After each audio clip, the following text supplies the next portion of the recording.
Anyways, I'm excited to talk to you all about Aliyah advancing. For the sake of his name, there is an Aliyah awakening. I'm happy to be down here in Lakeland, Florida here today.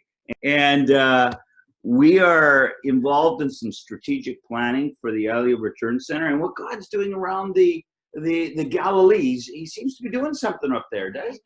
And we all get to be a part of it. And it's related to what God's doing in bringing his Jews out of not just all of the earth, but there's 6 million Jewish people right here in North America. And many of them, interesting enough, are not only in the state of New York, but many of them come and they winter here in Florida if they're not already living here. And so there's a lot of Jewish people in North America that need, in God's good timing, to make their Aliyah, but there needs to be a church that's prepared, that's full, that knows that they have a part in their return. And so that's a lot of the work of Return Ministries and the Aliyah Return Center. And today I want to take us down memory lane a little bit, while at the same time helping some of us, sometimes it's a good idea to cast vision over and over again so we can continue to identify why we do what we do, why we're praying, why we're participating in doing our little itty bitty parts to reach our Christian brethren so they might understand what God's plans are for Israel and the Jewish people. Why are we trying to bring people to Israel? Why are we wanting them to stay there, to pray and to learn and to serve and to be ambassadors here in the nations? And so let me talk a little bit there. As you can see is the Jordan River Valley. I'm pointing it with Rabbi Tully, who sadly just lost his father in the past week. And we are grateful for this rabbi who is one of the few that has been released by the Lord to work with Christians, and he's doing an amazing job, and his dad encouraged him. Let me move to our next slide here. As I say, Prayer Valley is something that many of you have known that we partnered with Uganda to establish it. He's going to be with us time to Galilee later on in December. Prayer Mountain coming to help establish Prayer Valley, that it would Hey guys, time to from Galilee. the nations, and many from Africa who are gifted. Some of us who are more familiar with our ministry know that we keep a base in Canada, and that our heart is to teach Christians about the Father's heart for Israel, while mobilizing the church in their prophetic role to serve in the return and the restoration of Israel. Of course, it's a people and a land to God. Amen. A scripture that has really been one of the foundational scriptures for us in Israel, as we've been establishing right there, as you see, the Aliyah Return Center, which is right along the Jordan River, just south of the Sea of Galilee by a couple kilometers. The scripture is Isaiah 14, 1 and 2a, as written there. However, the Lord will have compassion on Jacob and once again choose Israel. He will settle them in their own land. How many of us believe that that's in fact what he's doing? Amen. We're living in this remarkable hour where the average Christian never got to live in this hour, where God would have reestablished Israel in 1948. 1967, Jerusalem would be liberated. Was it 2017? United States ultimately acknowledged Jerusalem as not only its capital, but a place in which they would place their embassy. And now we're waiting for nations, including us in Canada, to be able to follow along. The scriptures go on to say he will settle them in their own land and foreigners will join them. If you're not Jewish and you're listening or watching here today, we have been called to unite with the house of Israel. We've been called to be a part of what they're doing in this hour. The scriptures say to be uniting with the house of Jacob. It says further, many nations will take them and bring them to their land in their own place. And we have other scriptures, Isaiah 49 verse 22, where it says the Lord beckons to the Gentiles, raising his hand with an oath to the nations to bring his sons in his arms and his daughters in the shoulder. There is a mandate for the nations to be a part of Israel's return and their restoration. And it goes on to say, and now this is the hard part for some of us Christians, it says, the house of Israel will possess the nations to be servants in the Lord's land. Wow.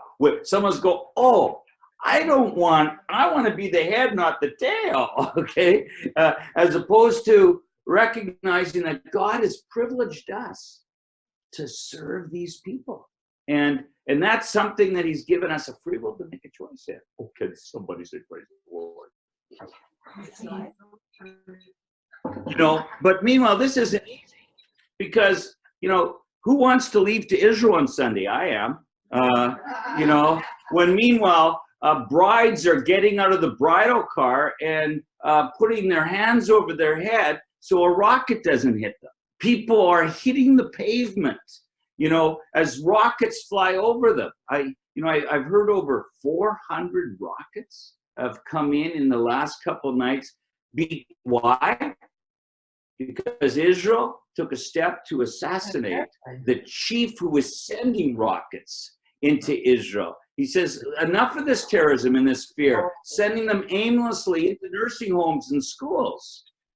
Children cowering in a bus. Does this need to happen? And yet, these are people that are traumatized in moments like this, and there needs to be another people that can come and bring some comfort to these people that have been called. Isaiah 40 verse 1 says, comfort, yes, comfort my people. He's not talking to the Jewish people to bring that comfort. He's asking the ones who have already received comfort that have the ability and the courage to come and give comfort to others. And this is part of our call. Where we are at our base, just so you know, in case you're thinking of coming and serving, you know, we just want to be upfront with you. This picture here is 20 minutes from our base. That's right. We go up the Golan Heights, and you can see Jordan on one side, Syria just a little bit further north, and we're in Israel. That's how close these nations come together. And so some would say, well, is it scary to go to Israel with rockets flying and stuff like this? Quite honestly, you have to read about it in some cases on the news when you're in the north. Further than that is, if you really believe that what Jesus did on the cross is that he overcame death, then you only go to Israel if God's called you to go. There's nothing to be afraid of, okay? In fact, from a logical standpoint, I've learned it's more dangerous to go to Jacksonville, Florida, okay? There's more murders that have taken place in Jacksonville, Florida than any casualties in all of Israel last year, okay? So just to put things in relevance, but the thing is when a murder takes place in Jacksonville, Florida, it doesn't go international. When something happens in Israel, it's headlines around the world. Give people just a little bit of a background. In 2003 is when Return Ministries was established in Canada, but established to function internationally. Return Ministries launched our first training base. We did that in Ontario, Canada, and we began to receive interns and develop discipleship programming that provided experiential learning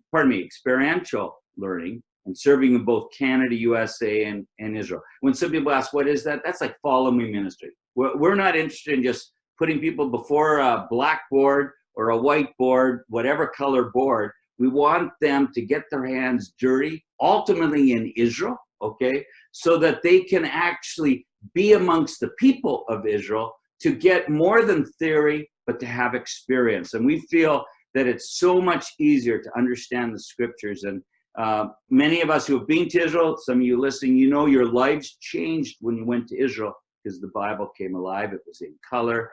And it's more than just learning the scriptures, though, is if we're seeing within the scriptures that we need to interact with the Jewish people, then, you know, it's one thing to learn theology, but it's another thing to learn, how do I socially interact with a secular Jew, an Orthodox Jew, a homosexual Jew? How do I do that in such a way that I'm actually fulfilling my mandate that's been written? And that means there needs to be training in these kind of things. And Return Ministries, the Aliyah Return Center, that's what we believe God's called us to be a part of in facilitating for nations. In 2005, we began to facilitate a sponsorship program for those who are making Aliyah, especially from North America, with Christians and local church programs. That's called Project Return. It's a vital program where we allow the church to work with a Jewish person who's making Aliyah. And what we ask the Jews who we support is we say, would you help the Christian church that is sponsoring you, that's going to help you financially perhaps, just to understand what you're going through. Provide us with an education so that we don't just have theory. We want to find out, what's it like as an American making Aliyah? What's it like in getting a driver's license? What's it like when your children learn the language before you do? Can you give us that? Give us things so that we know how to pray as the church, while at the same time having a face when rockets are flying, we see, you know, the seagulls in Jerusalem that are our family that we've sponsored. And Project Return's been a successful program in not just financially supporting a Jew to go home, but helping the church to relate with that Jewish family that has taken the courage to leave the comforts of North America or other nations and begin a life in Israel. In 2006, this was a very interesting scenario. This African scenario began to start with us. A survivor of a Rwanda death camp and a refugee to Canada, he brought this Isaiah 18 teaching in the French language to us in Canada. And since that time, there's been a call to us to connect with Africa, to teach about the prophetic relationship between Africa and Israel that goes beyond a colonial gospel message, but a message of restoring the kingdom, not just restoring the kingdom, but as it says in Acts 1:6, restoring the kingdom to Israel. And so we have seen this, and if you want a more fuller understanding, take a look at some of the teachings over the last year that I've given on that. You can see that on our websites. And especially understand Isaiah 18. That's why we're bringing Africans to North America, to help us in North America with the return of the Jewish people home. They have been gifted to pray. They've been gifted to sing and dance. And we believe when you add a little bit of Israeli song in that, they have a message that's powerful for the Jewish people, especially after 400 years of slavery, to be able to talk to people who also have a history of 400 years of slavery about it's time to go home. 2008, Land and People Communications launched. We felt in 2008 that we needed to bring the message of what God is doing around the world. And we can't always teach and send our newsletters everywhere, but we can use the technology that God is advancing so as to bring the message of the return and the restoration into people's living rooms and churches and on their smartphones around the world. In 2010, ENOM was established. We felt it was important that we begin a weekly Bible study. It's still been going on with Orthodox Jews, so that we would come together to understand the scriptures together, you know, as opposed to imposing what we believe on one another. We would take the road of unconditional love, and I want to understand what you believe, and you want to understand what I believe. Let's use the Torah as our foundation for learning, and let's be in agreement that we both agree that God has a redemptive plan for the people of Israel. living in the land of Israel.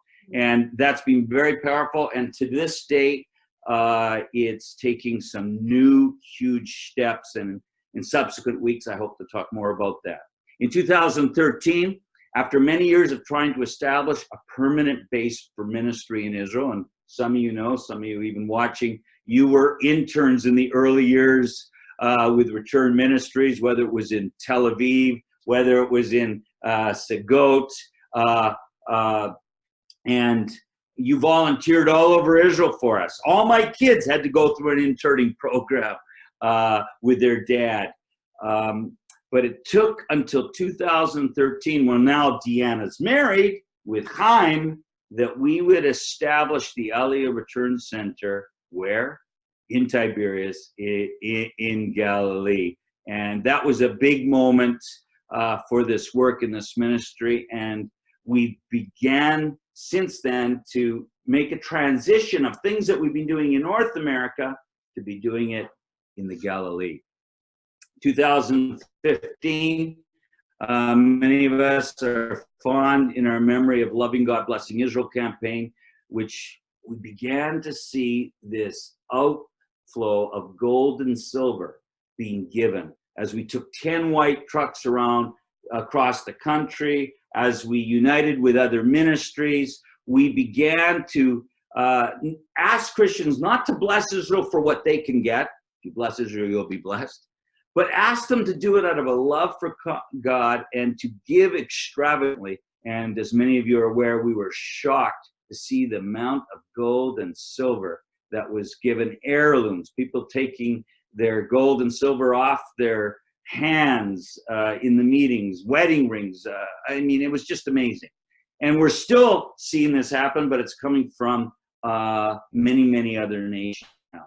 In 2016, the unique partnership began with the Jewish Agency for Israel at Bekat Kinneret, the former boarding school on 15 acres at Kibbutz Bet Zera. The discipleship journey to Israel also began a partnership with Jerusalem Hills, just outside of Jerusalem. Doors opened through the African Israel Prayer Altar to begin ministry in Eastern Africa, which with a continued response to learn and serve in Israel's return and restoration. And a new era of ministry started making transitions for both Return Ministries and the Ark. When we look back at 2016, we see it as a very significant year in our history as a ministry. 2017, the Ark moves our training base to Tiberias. We only had 11 rooms in that hotel, but the truth of the matter is some of those Jewish people weren't just satisfied with a holiday at the beach in the Galilee, that some came right off the airplane from whatever country they were making Aliyah, and some would be 1 month, 2 months staying with us when we were only offering a week or a weekend. And poor Chaim is trying to get them jobs so that they can get their own apartment. And Chaim, if you're listening to this, our hats are off to you for not all that you've done then, but you're still doing. I like to sometimes joke that Deanna got a husband when she married Chaim, our daughter, and my wife got the grandchildren. I get them too. And however, I got a partner, and a partner he is, and we are grateful for what he's been doing in the Galilee as a Galilean.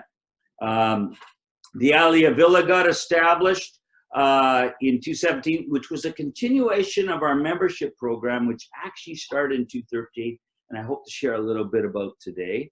And also in 2018, our Shagarim Academy got off, the Ambassador Academy, which basically began to take a lot of the educational things we were doing, tours to Israel, etc., and begin to put it all under one educational campaign that released Sing Together in that same year. Uganda started. Before you know it, we've got Africans singing in synagogues as we have this past year. That gives us a little bit of a timeline to what's going on. I don't know about you, even when I just look at this, I go, wow, God is good. He's done some amazing things, I think, in a very short period of time, since 2003, and yet it's intense, and it's intense for a lot of you because you're a part of this ministry. I'm grateful because you're praying for this ministry. I'm grateful because you're asking, you know, what's the next step for me in this ministry? And I'm hoping today some of what I'm going to share might, if it's meant to, stir up something within you, and so that we can talk about how you might be able to get even more involved. There's our base in Canada. Some of you know that we've made some transitions. We've given some buildings up, but we're still there. And we might take on more buildings in the next couple of years if we're going to receive more Africans. But the truth of the matter is we're nestled there in southwestern Ontario, just about an hour southwest of Toronto. And if you're ever in the Toronto area, you need to come and visit us, be with us on a Shabbat, be with us through the week in any of our prayer meetings. You're more than welcome. Told you about 213. That's the first ark, the Etoile Hotel in Tiberias there, right on the shores of Galilee. Actually, the hotel wasn't on the shore. It was, you know, a little bit of a walking distance from, but not far. But it was in Tiberias. Again, the ark has twofold purposes. Number one is still to give Christians educational experiences in Israel before returning them as ambassadors back to their respective nations. And two, to challenge and provide Christians the opportunity to practically support and assist Jews in their Aliyah. That might be in some cases in their return. I've talked about Project Return, but in other cases, it might very well be in helping them to settle in the land. And, you know, some of you who have served at the Ark, you know, you were a part of even both those things as you were in Israel. Let me go back to 214. You know, you have a conference and you never know its significance. And sometimes in your prayer, and I don't know, you know, just so I can be open and yet talk to some of us. I'm going to talk to you about something that might make some of us feel a little uncomfortable, but I'm just going to tell you as it is and what happened. And, you know, sometimes you do crazy things, and it's not until you look back and you go, my God, I didn't know if God was in it, and I exercised faith in doing it. But now when I look back, I'm going, I think he was there. Some of us might remember the Aliyah Advance Conference put together in December 2014 at our base in Canada. One of the last acts we did is out of New York. We had Pastor Kleitz come up and take us through the Salt Covenant. And some of you, if you've never gone through a Salt Covenant before, unbelievable. And Pastor Kleitz out of Western New York is the pastor to take you through it. He basically taught that, and this is very basic, and it certainly doesn't do justice, but he gave everybody a bag of salt and said, it's yours. And he gave us all an option. You want a covenant with everybody else to be a part of Aliyah Advance? Then come and put your salt in this bowl. And most everyone did. He mixed all the salt up, and then everybody came and took their salt in the bowl. And then he basically says, you are covenanting with everybody here to be a part of what God is doing with Israel. It was a very powerful moment. He took us through the scriptures showing us Salt Covenant, and you know, really up to what does it mean to be the salt of the earth? What does it mean to be salt and light? In the course of all that, we took he goes, you know, we need to take these flags representing these nations. Do we have a flag representing all the nations here? And we had 5 nations represented. Not only was there Israel, America, and Canada, but we had some British and people representing France. And So we brought those 5 flags out, and he salts these flags. He just salts. Well, in the course of doing that, the word came, take some wheat seed and sprinkle on the flags. And I'm going, I know my wife has some in the home. Is there any in the kitchen here? You know, we're at our dining hall kitchen. I went back while they're all praying, and sure enough, I found some wheat seed. I brought it out, threw it in the bowl with the salt, as you can see in this picture here. And before you know it, there we are, salting and seeding all these flags. That's a significant picture, I think, for those of us who are from the Orlando area here today. That young woman there made Aliyah from this area. I won't say too much about her, other than to say a very special woman of God, living well in Israel, learning the language well. We're getting reports all the time. And she only made her Aliyah. In this picture, she hadn't yet set dates, etc. I think it was another, Peg, you know better, was it 217 that she made her Aliyah? I think it could have been 217 when she made her Aliyah. But she needed to spend some time getting documents together and doing all, you know, going through the bureaucratic channels, while at the same time being able to break it to her family. I'm leaving. You know, you'd think it'd be a celebration thing amongst Jews when a Jew says, I'm now making Aliyah. It isn't always the case. What? There's rockets flying over there. Didn't you read the newspaper today? You know, and yet very bold, very courageous. There she is, and I'm sure this is a very deep moment for her, as she is an American Jew, is covenanting to help in the return of the restoration, and when we know it, before you know it, she's making Aliyah. There's Sharisa, faithful, grateful one, and also really there for the youth everywhere, and you know, took that honor of taking that wheat and salt. And you know, we're doing it not with any knowledge other than we're exercising faith, believing that God has spoken and is leading us to do this. And so there we do it.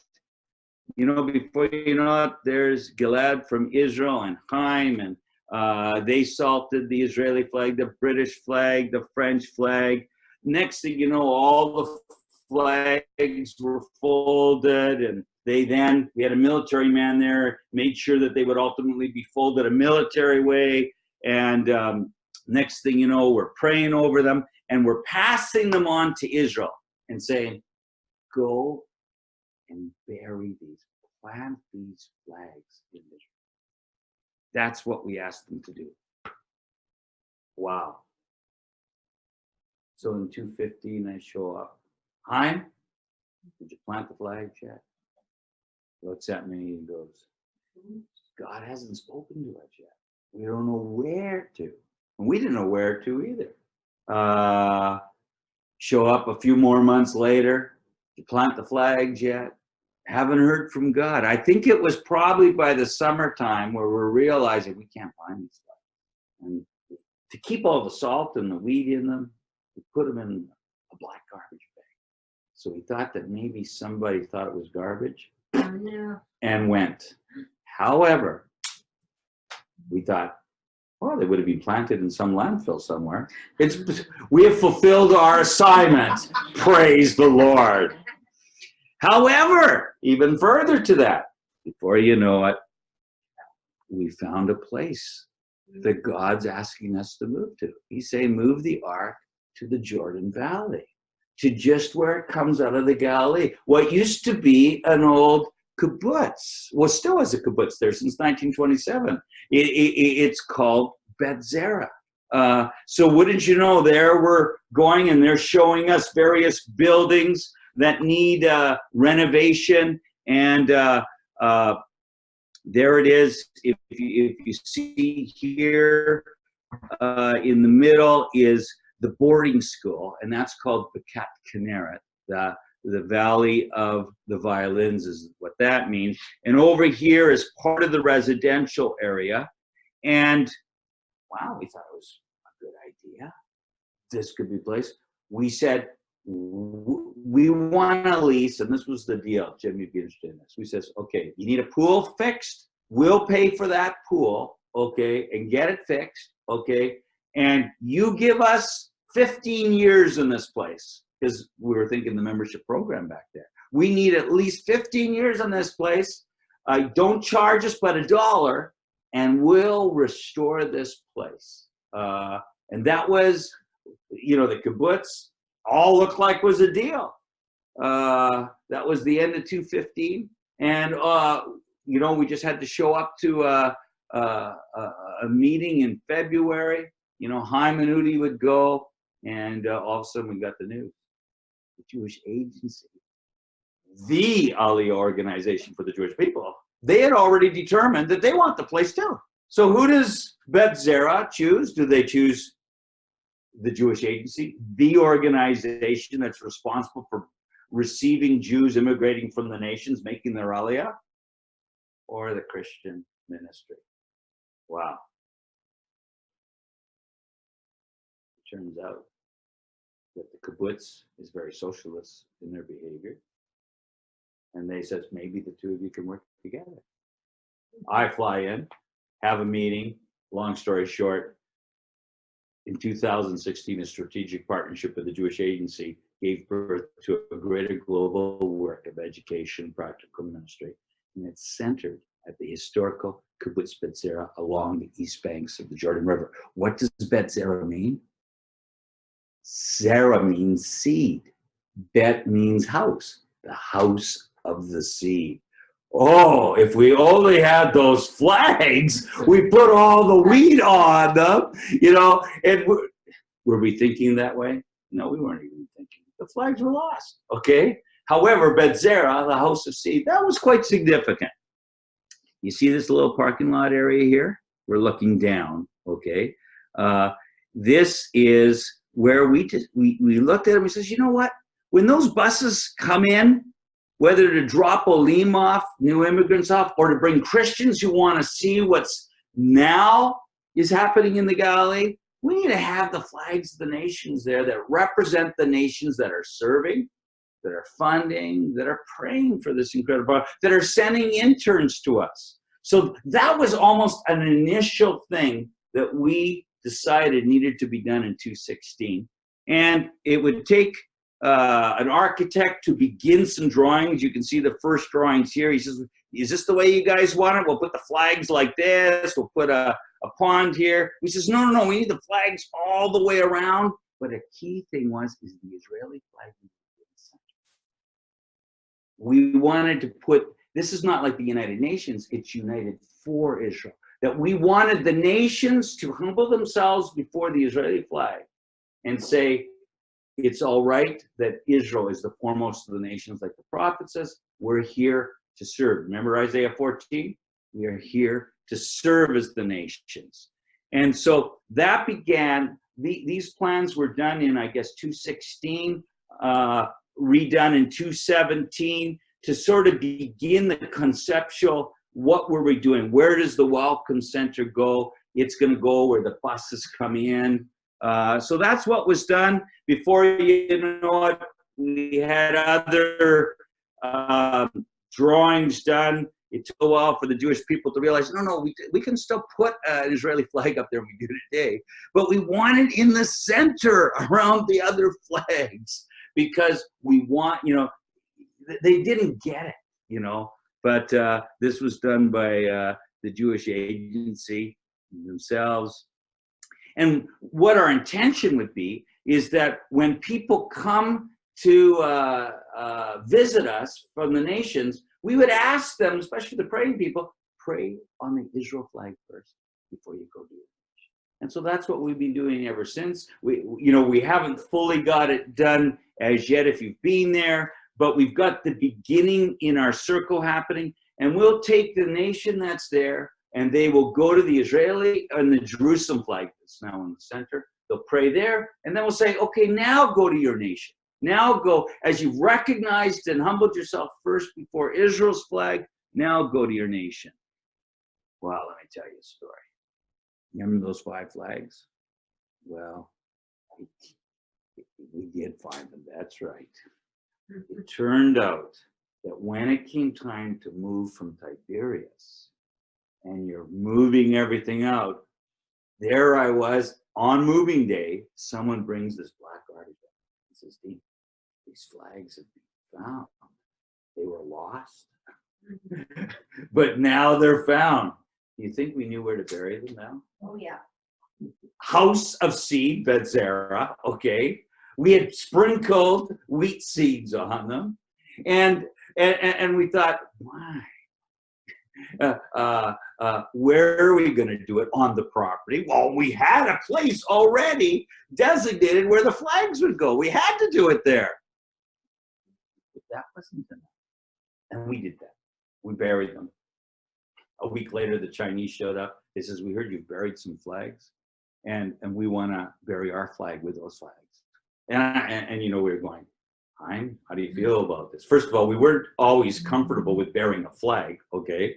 And now, to resurrect them, to bury a Chinese flag, we're not too crazy about it either. Hein goes, this one's for you, Dad. Okay, he does it all the time. So I took the Chinese there, and then I got, I think, a deeper revelation of why we were there. When we dug for the flags, we did it right at this tree. You see, right at the front of the circle, right at this tree is where they're buried. And when we went down into that ground, the first flag that came out was the Israeli flag. And one of the Chinese ladies, and it was told to me afterwards, she was a peasant, always dreamed of coming to Israel, finally was there, but full-time prayed 8 hours a day for 10 years for Israel. For Israel. Wow. That was her commitment. I mean, this is something different for us North Americans. When you're talking to Africans, Indians, and those in Asia, they have a labor of intercession and prayer that we can only learn from. And perhaps could never participate at the same level because they're gifted. And yet, we also sense a call to be watchmen for the house of Israel. Amen? So anyways, I watched these tears, just like this. 2 waterfalls went right into the pit, and I got it. We buried the Chinese flag, put the dirt over. That, what does the scripture teach? Unless a grain of wheat fall to the ground. Unless a grain of wheat fall to the ground and die. Exactly. And then I realized that as nations, God is saying that we need to die before our flag can be raised in honor. That's powerful. And I'm talking to you about a story that's happened over years for us. Okay? So, within days of this, I have a U.S. diplomat that shows up, brought by a Baptist pastor from Jerusalem. It made me, it was on a Shabbat, but it was the only time, I guess Trump had just been there, President Trump had just been there, and he comes, and I take him to this part of the property first to give him a tour. He wants a tour. He's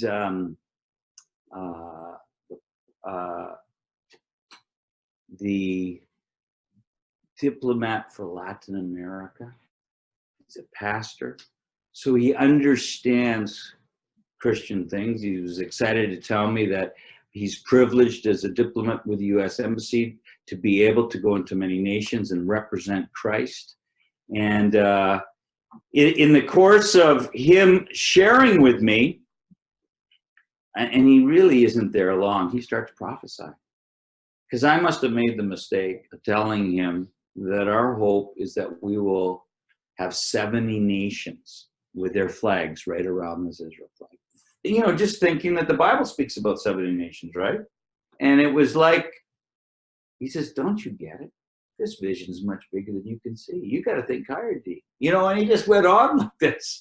He says, on the other side of the road, there'll be flags. He says there will be 243 nations with their flags. And he says they just will not represent a nation that comes and serves here and prays here and funds here. He says these flags will represent the authority of that nation that's being placed in the Galilee.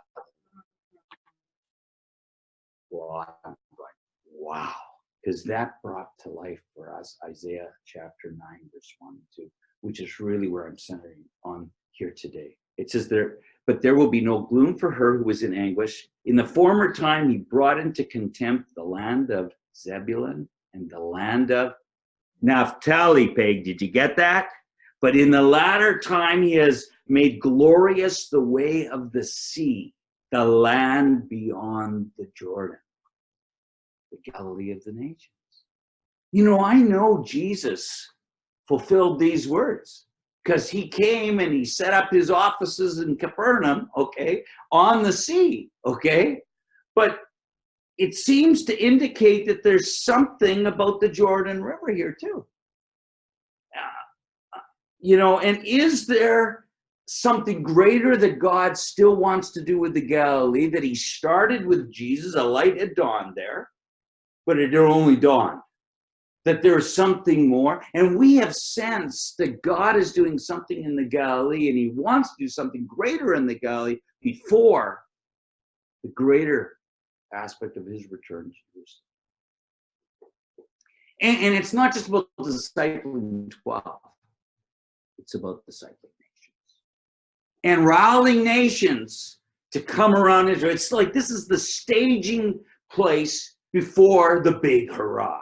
And I know this might sound a little bit crazy to some of us, but we're really believing that this work of Aliyah, this work of return and restoration, and calling the nations to their role and their responsibility is a part of what we're doing here in Israel.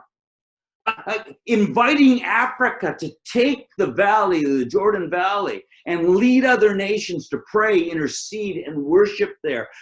Praying for Israel from Israel, and then for our nations from there. Well, he's this diplomat, he's prophesying, and he's going on. And I'm seeing Isaiah 9, and he's saying leaders will lay their hands on their flags, and they will give them to you. Nations will come and seek healing from the Galilee once again, okay? He says, but it won't be just one individual from somewhere around the hills. No, they'll be coming from nations seeking. The power of God, the power of the kingdom is going to have once again an effect in the Galilee. It won't be in Capernaum, it won't be in Chorazin, but could we be playing a role in seeing Galilee not be taunted as what good can come out of Nazareth? What good can come out of the Galilee? Is it possible that God is redeeming the Galilee and he's raising up a people who will exercise faith to do their part in this? Call us crazy. We think we're a part of this. If he's not finished prophesying and talking about all these things, he says, and President Trump, that was his boss, he will lay hands on the U.S. flag and he will release the authority of that nation and give it to it. Well, I shared this story once upon a time. Shortly after this, I think I may have even shown the video of the prophecy. Can you see that woman in the screen? North Dakota, Virginia. And wouldn't you know, Virginia goes, I think our president is coming to our state. Now, I know some of you Americans listening, you might not know where North Dakota is. It's close to the Canadian, okay? And not a lot of presidents have spent a lot of time in North Dakota, but President Trump went there, okay? And he goes there. She goes and buys that flag, drives 3 hours, gives it to her congressman, and says, would you please ask President Trump to lay his hands and release a blessing to go to the Galilee? The long and the short, he took the flag, laid his hands on it, said, God bless America, God bless Israel. And by September of 2017, that flag was ours. Now, we haven't raised it here, but we have other flags like this, because I can't tell you how many different nations, dignitaries, church leaders, lords, marquises have laid their hands on flags and have sent. So we know we're just in the very beginnings of this prophecy coming to pass, which really confirmed a lot of things that were in our hearts. As I said, I know Jesus spoke these words, and we have it written in our New Testament that Jesus fulfilled these words. But like a lot of prophecies, they seem to have sometimes applications and dual purposes. And so that's why it's a question. We're saying we're in this very significant area. Is God doing something great again in the Galilee? I've often said, make Galilee great again. Where are we today? You see where those circles are? Just to give a little bit of definition, this is Bekat Kinneret right over here. Zeroing in here, that's where we started. Right here where my cursor is, that's where internationals from around the world that have come and began to be discipled, and many of them have been part of serving in a lot of the projects we're doing over there. If you see right here where these trees, we can't see it, right there is our first membership suite on the property being built. And I'll talk about that a little bit more. We like to say we're on two rails with what we're doing at Bet Zero. One was with the Jewish agency, where these circles are. And over here where this circle is where we built the first Aliyah family house. And right now, that's there. And that's the first project that we've done for the kibbutz. They really want this pool done. You see that pool here? They're asking, can you get this done? But when the deal changed and we were working with the Jewish agency, we couldn't follow through with that right away. But yet it's really on our heart that we will get that pool. And now they're saying, listen, do the pool now, and all the Israelis that we're serving that are over here, this should be by the end of this year, almost 200, and all the internationals, we can all use the pool together. And so we're hoping that that will be a project that will come. There's another view of it with the mist coming. You see that mist really reflects the Jordan River. You see how it comes right around the entire project. If I go back here, you see there, that's the Galilee. Just so you see right there, there's the shore of the Galilee, and the river sort of comes in here and winds its way around. And this tree line here is the river coming around the property. And you might remember where I showed you where that driveway area is, the entrance area, that's right over here. This is the back end of the place. And then the residential area is to our right. This was one of the, we've been able to restore several buildings so far, a lone soldier building, a post-army building. This is the pre-army building that we did. And, when we have to restore these buildings, just so you know what it's about, it's everything from plumbing, electrical, structural, walls, windows, doors, even the roofs, because they're made out of asbestos. Some of these buildings were originally built in 1949 in the early 50s, and then they've had add-ons onto them. This was the pre-army building. This was the Jewish agency's idea, bringing Christian Arabs and Jews together, learning together before they serve in the army together. I mean, it's crazy. We could never have done that if we would have got this property on our own. And this is where we really are thankful for the Jewish agency.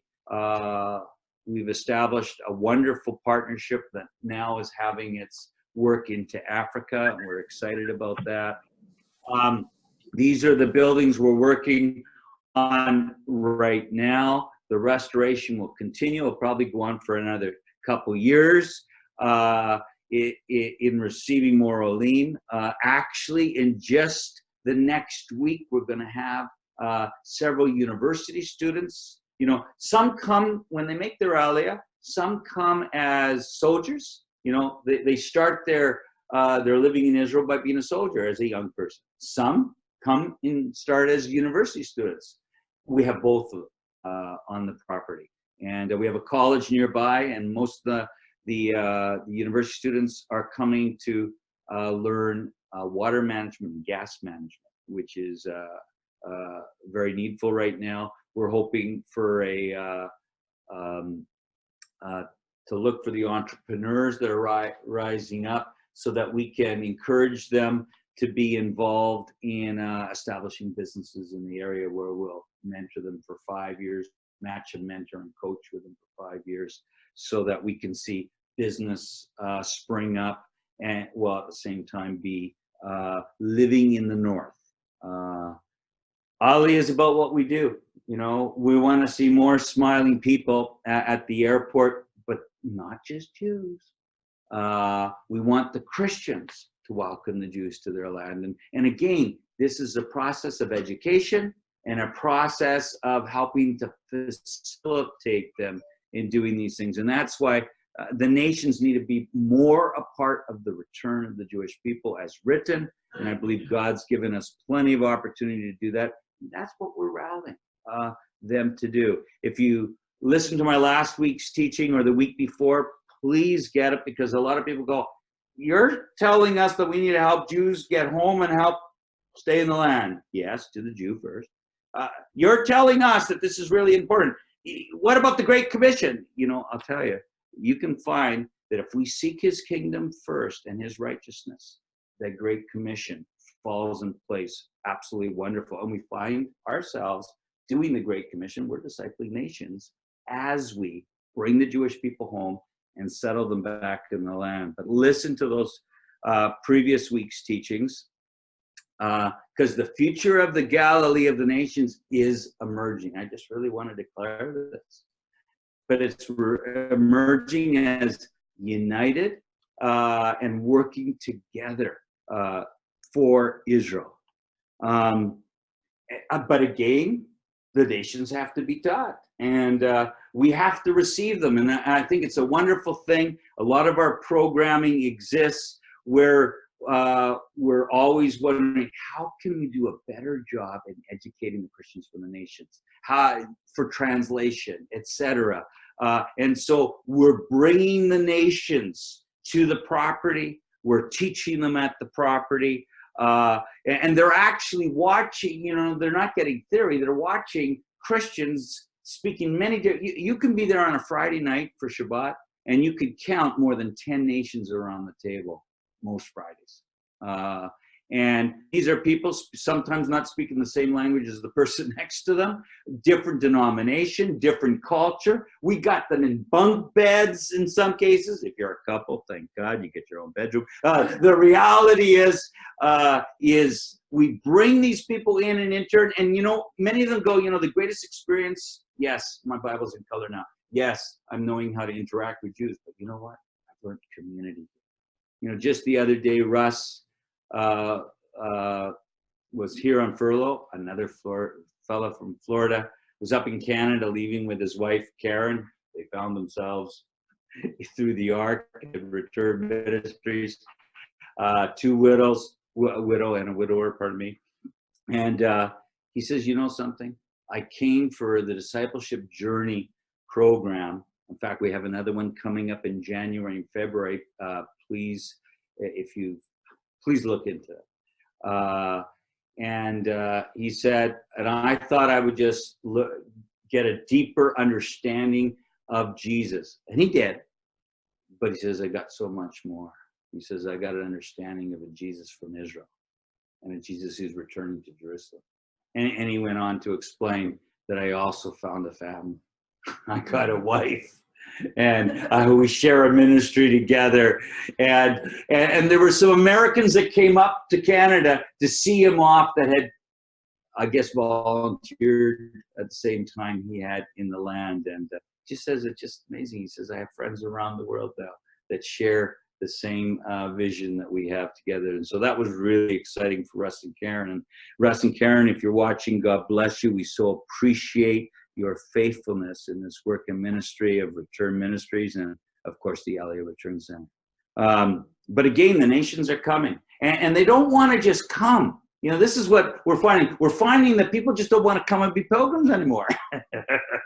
They want to come and they want to utilize their giftings. You know, these are singers and dancers from Korea. They came to Haim, and Haim's going, what am I going to do with them? Well, before you know it, he goes to the kibbutz and says, have you ever had some Korean singers and dancers here before? They go, no, you got to pay about 100 shekels to go into Jerusalem or Tel Aviv to see something like that. He says, well, they'll be here during Sukkot. Would you like to have them as part of the program? They were enthralled as these Koreans, so excited, you know, to be able to tell them that God loves them. Most of the people of the kibbutz are socialists or atheists. You know, this is where the modern state of Israel came. So it was the first kibbutzim, and there they are, and they just expressed their love. We want to do this over and over. We want to facilitate the nation coming to love the people of Israel and to do it with an unconditional love, utilizing their gifts. Don't become Jewish. Stay who you are, you know, and in a redemptive fashion, bring it and be a blessing to the people of Israel as we rally the nations in the Galilee. Again, blessed to be Korea, but yet at the same time, excited to be a blessing to Israel. There we are. Oh, that looks familiar. Is that who I think it is? There we are, planting trees. Do you know where we're planting those trees? I do. We're right outside the very first membership suite. There's Haim, now on the new porch overlooking a very dry valley. Keep praying for some rain. It looks really nice when it's green, but it looks very dry. But as you can see how close we are there, see that bridge there? That's the Jordan River. And this valley, just imagine looking at it right now and being a Jewish person, that instead of going to the Western Wall like us Christians, and sometimes you just have to stand and marvel and watch the many Jewish people reflective of the different sects of Judaism, praying at the wall in their different garments. We imagine the same thing happening when they come to the Galilee. But as Christians, as Jews, standing on these banks, similar to where Haim is right now, looking in the valley and seeing nations from around the world praying for them, praying for their, just like those Jewish people at the Western Wall, many of the Orthodox, they're praying for us. They're praying for the nations to do what the Bible said they would do. And here we'll do the same, but we'll do it at the Galilee of the nations. By the way, I'm not saying don't go to the Western Wall, but I'm saying let's join in being a part of praying. April 22nd, there'll be an inauguration. October 4th, a huge launch coming next year. We want to encourage people to come to the Prayer Valley Galilee so that we might rally from the valley, ultimately to ascend to the mountain of the Lord.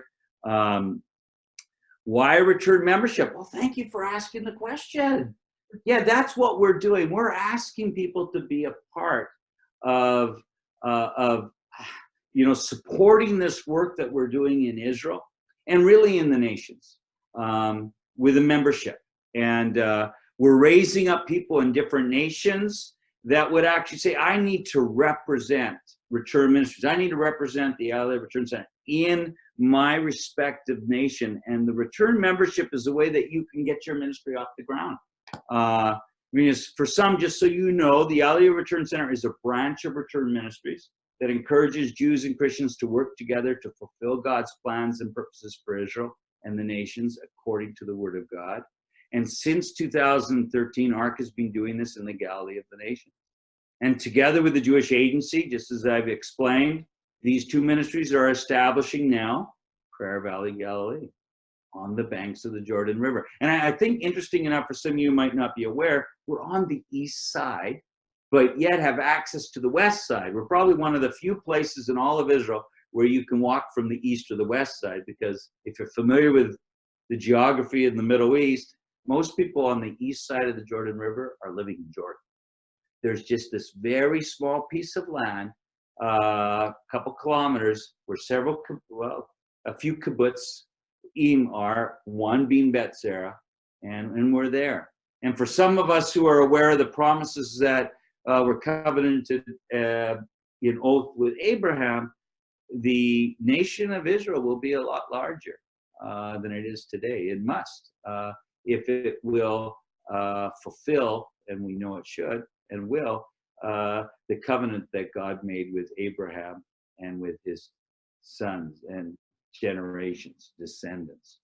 Together with the, pardon me. So we're saying it's time to rally the nations to come and unite in prayer for God's purpose. That's, for anyone who's familiar with our ministry, the foundation of everything we do, whether it's educate, whether it's any of our actions, it's prayer.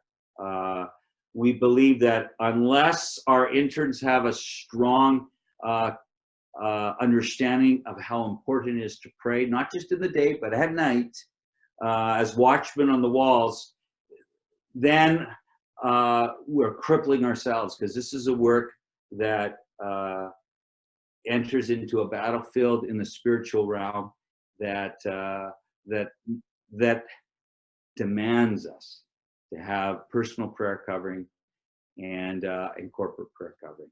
And so that's why anybody who gets involved with us, we're always encouraging to be a people that, if you're not a person of prayer, be a person of prayer. And we feel that that's really, really important. What is return membership and how does it work? We're saying that a membership gives a privilege that allows us to stay, pray, learn, and serve in Israel. By participating in the Return Membership Program as an individual or family, church, institution, or nation. You see somebody you know? We know John Melinda. Oh, is that right? This gives you the privilege to stay, pray, learn, and serve down by the Jordan River in the Galilee for the sake of advancing the kingdom of God by blessing Israel. What's more, every return member has an opportunity to also stay, pray, learn, and serve at other places, including Prayer Mountain, Uganda, which I'm happy to announce, is actually developing a house of prayer on their mountain for Israel. And so for some of you who might be interested in praying in Africa and Israel, a membership is going to be able to allow you to do both, which is actually putting us on a new challenge, which is one of the reasons why I'm here in Florida right now, is we're strategically in this season of strategy in preparation for having a vision 2020 vision going into year 2020, is we are saying, wow, it seems that there is a need for other house of prayers for Israel and other nations, perhaps even here in Florida. And the reality is that we can begin to take places of houses of prayer in different nations for Israel and use those as launching points to help to educate and to help in Aliyah. And so Uganda is the first nation that stepped in with Dr. John Melinda, and that has come as a result of us asking him to lead the challenge of establishing strong prayer and intercession in Israel, Epicat Kinneret in Betzera. A return membership is a way for Christians from the nations to bless Israel while learning their prophetic role and partnering with God's prophetic return and restoration of Israel, the land of people. So for us, we're not saying, we need funding. There's no doubt about it. Most ministries do. But we're not just asking for the funding. We're establishing a membership that says your donation is also putting you in a queue that, once you reach a certain level, we want to provide housing for you when you come to Israel 1 week a year for 10 years. And that's as little as $7,000. And yet we want you to continue to give, so that ultimately you can bring other people from your church, maybe in leadership, so that we would have space not only for you but also for them, so that you can host them. And we want you to continue to do that so other leaders can come, so that regularly there are people coming from your church or from your community or family that can understand what's happening, be given an opportunity to serve while there, and certainly to be a part of the ever-growing, as we hope over the next few years, will be Prayer Valley. What's more, return membership provides privileges for individuals, families, churches, institutions, and nations to come to Israel to stay, pray, learn, and serve, so as to return home, here's the biggie, with a greater experience and clarity in how to better witness what God's prophetically doing in Israel. I can't say enough. This is such a need. A lot of people get their news about Israel from the newspapers or the media, and that's not always good news. There will be people that this week will not go to Israel next week because of the rockets.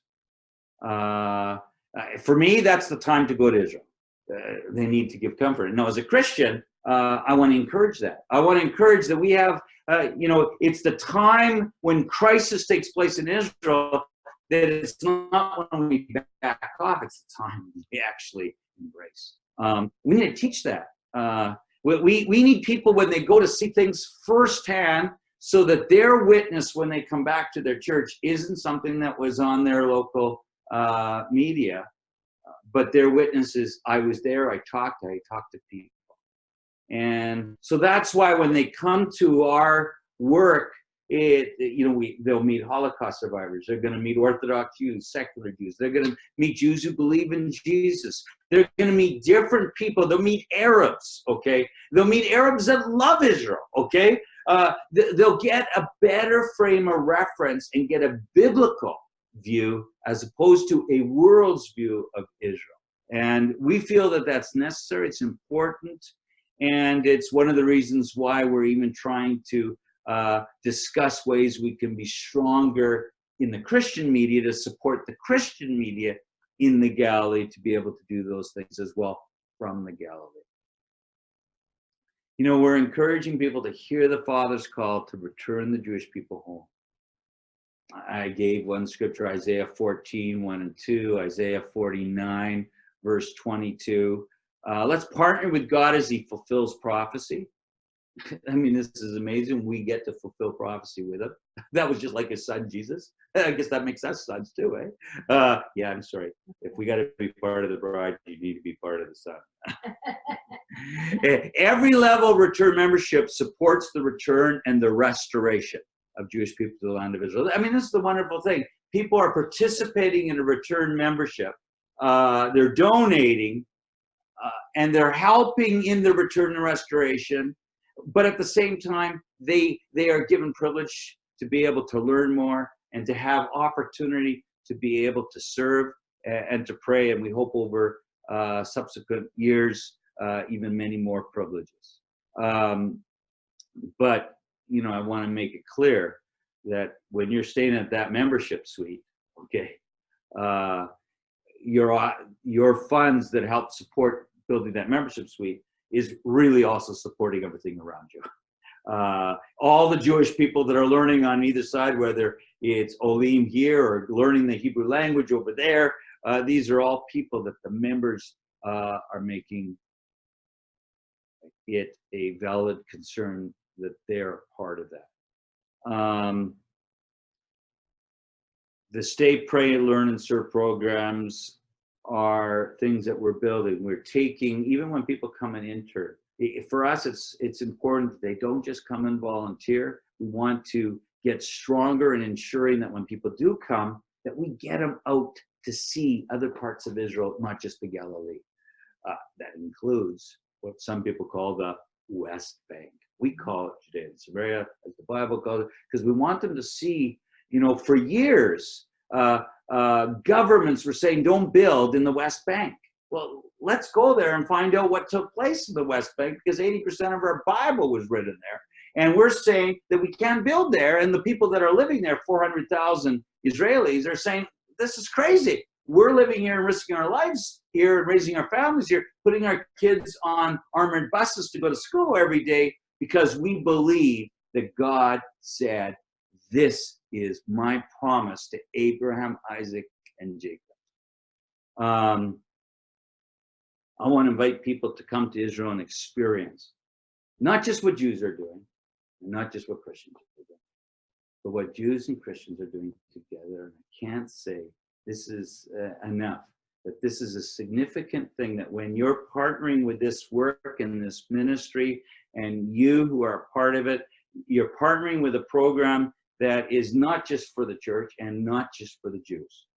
It's for the Jews and Christians working together for Israel. This is a value, and this is something we apply to just about everything we do.